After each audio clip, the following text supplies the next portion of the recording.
So I got an exclusive interview for you guys with an AirPods model. She's live on Zoom right now. Well, first of all, what are your impressions? She said she loves them. And what's your favorite feature?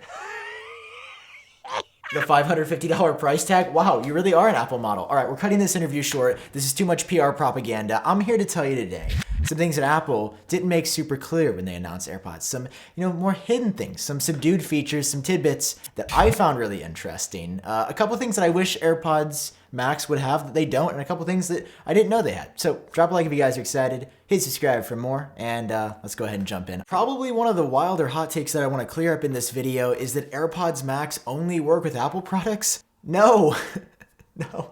No, Android lobbyist. No big Android. They have Bluetooth 5.0. They work with any product. I saw someone reference that they were like AirPlay only. No.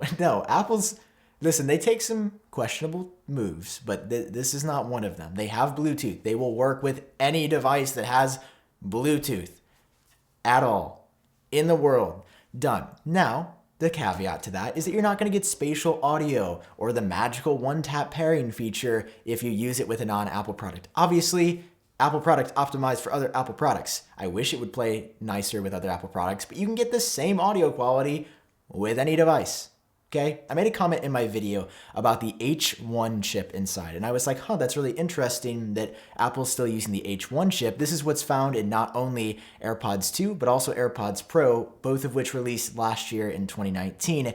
AirPods Max feature the H1 chip as well, but it's actually not just one chip, which is wild. They feature an H1 audio chip in both the left and the right cup.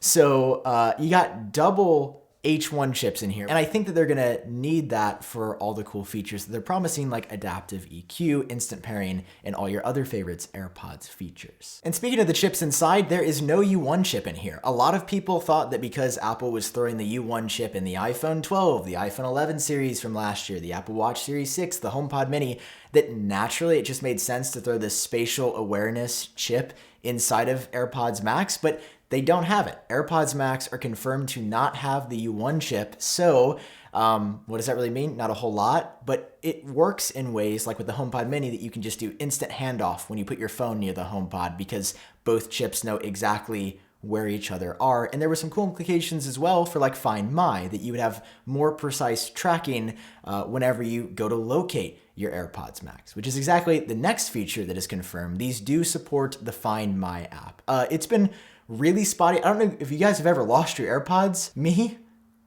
losing AirPods? What? Stop looking at me. Stop. I have washed AirPods. I have nearly lost AirPods. And I was actually on a bike ride a few weeks back, and Find My actually saved me. I heard the little ping sound. And for AirPods Max specifically, Apple's included a special Find My ping sound that seems to be exclusive just to AirPods Max. Here's how it sounds. Following that, I don't know about you guys, but I could not believe all the color options we got. Like, you have to keep in mind, this is kind of a big deal. This is the first time we have ever gotten a color other than white on AirPods. Ever. AirPods 1, white. AirPods 2, white. I have a feeling that those small buds are going to stay white, but maybe this sets the precedent for more colors because we got pinkish red, green, sky blue, white and silver, and black/space gray. Space gray. I can't even tell you how excited I am when I saw that we had more color options. It's especially interesting to me because Apple usually saves like a wide myriad of color options for lower end products. Like the iPhone 12 has more color options than the iPhone 12 Pro. Same with the 11 over the 11 Pro. For such a high end product, I think the finishes look great, and I'm happy that we saw these. Just kind of surprised based on Apple's behavior with other ultra high-end top-tier price products. A big reason we probably saw the battery case is because they are a $550 pair of headphones, and something interesting to note that Apple makes very clear is that when you put these headphones in the bra charging case, yes, it is absolutely a bra, it turns out that they don't shut off completely. Like, I would assume that the headphones to conserve battery would just shut off when you stuff them inside, this little brassiere here. Yeah, I'm a boomer. When you're stuffing these knockers in the brassiere, I'm uncomfortable even talking like a boomer, okay? I can't do it. So when you put these inside, they actually just go into an, Apple says, ultra low power mode. We don't really know what that means just yet, but I find it interesting that they don't shut off completely. Like, I don't know what the point of having these headphones slightly on still would do to preserve battery. Like, why don't they just shut them off entirely? I don't know. Oh, you don't know either? No? Okay. Nobody knows why. And speaking of charge, the battery life on AirPods Max seems to be pretty good. It's like 20 hours with noise cancellation or spatial audio in use, which leads me to believe that the standard battery life, if you're somebody like me that doesn't use noise cancellation or spatial audio that often, I have a feeling it's going to be a little bit better. I mean, I bet we could see up to 22, maybe 23 or even 24 hours of continuous listening with these. I mean, somebody's got to just like put these on their head for a whole day and see how far it gets you. Like, I don't want to stay up that long, but like 24 hours, like if you listen to music 3 hours a day, that could technically get you through 3 days, no charge, all day long, which is a lot. But something to note here is that they do have to be charged to work. Now, I know you're like, obvious. Are you silly? Are you a goose today? Are you being silly? Listen, this is actually a common feature that while to use some power features like noise cancellation, they do have to have charge. Some headphones allow you to always at least listen through pass-through audio. I have a pair of Audio Technicas that do not require any external power. They plug in and are powered exclusively by the 3.5 millimeter headphone jack. More on that momentarily. But these do require charge to play any audio. So if they aren't charged, I mean, you're not out of luck because 5 minutes of charging gives you an hour and a half, I think, of listen time, which is really impressive. They support fast charging, which is great, but they do have to have some charge at least. And how do you charge these? Didn't you tell them Lightning was a bad idea? There is no way to charge this other than Lightning. Like if there was a product to put USB-C on, probably a pair of headphones and a phone and everything. But we just have Lightning on here, which is also how you can't listen to music because USB audio is not supported on these, according to TechCrunch's Matthew Panzerino. It got some exclusive details about AirPods Max. Yeah, I don't know why, but there is no USB audio support. You are only going to be able to route audio through here if you get the 3.5 millimeter to Lightning cable or use the adapter to use your headphone jack, which is just great, you know? It's a $35 add-on cable that you gotta buy. But yeah, no USB audio for some reason, but we do have at least support for a 3.5 millimeter headphone jack. But hey, at least we get a power brick with these, right?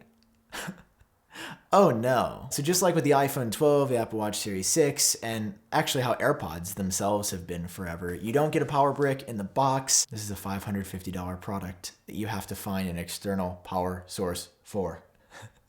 It's their highest end pair of headphones that need charge to work, and you don't get a charger in the box. You know my take on this. Not gonna repeat the same, just there should be a charger in the box.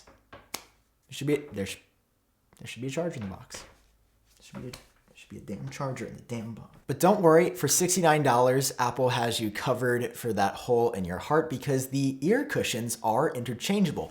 This is really cool, and I like the modularity of these. Apparently, the headband was also supposed to be swappable. You could buy a different color headband, but it turns out that will not change. So the color headband you buy, you will have to buy a $550 set of new AirPods Max to swap out the headband in any way. The cushions, though, for $69, you do get a set, though. So they're only $35 each, approximately $34.50 each, and these are $69 even, not $59.99, not $69.99, $69. If that's not an innuendo for how Apple is f***ing us here, I don't know what is. And finally, you've probably seen the dates for AirPods Max slip pretty fast. Like some colors, most colors are shipping in March of next year. So you have to wait a quarter of 2021 to get yours. Obviously, there will be in-store stock. I'm sure Best Buy will be selling some of these as well. Like, I don't think that all of AirPods Max stock is completely sold out. So check a store. That's the first pro tip. The second is that while I don't normally recommend engraving, just because if you ever do want to resell these, like, you know, it makes them kind of hard to resell if it says like Sammy Bo Bammy, but they may actually reduce the shipping time. A lot of models are showing significantly faster ship dates because Apple had a special stock set aside just for engraving on the headphones. And while normally that extends the time, the shipping times are so bad that engraving actually might help you get your AirPods Max a little bit quicker. These are the tidbits for AirPods Max. I love these videos just because there's so many things that I learn by like doing the research for it, and I always want to pass that on to you. If you guys enjoyed it, if you did learn something new, man, drop a like down below. Hit subscribe for more. I love you guys. Thank you for making my dreams a reality here on YouTube. And without getting too much further sentimental, I love you. Stay safe, take care of yourself, and I'll catch you guys in the next one.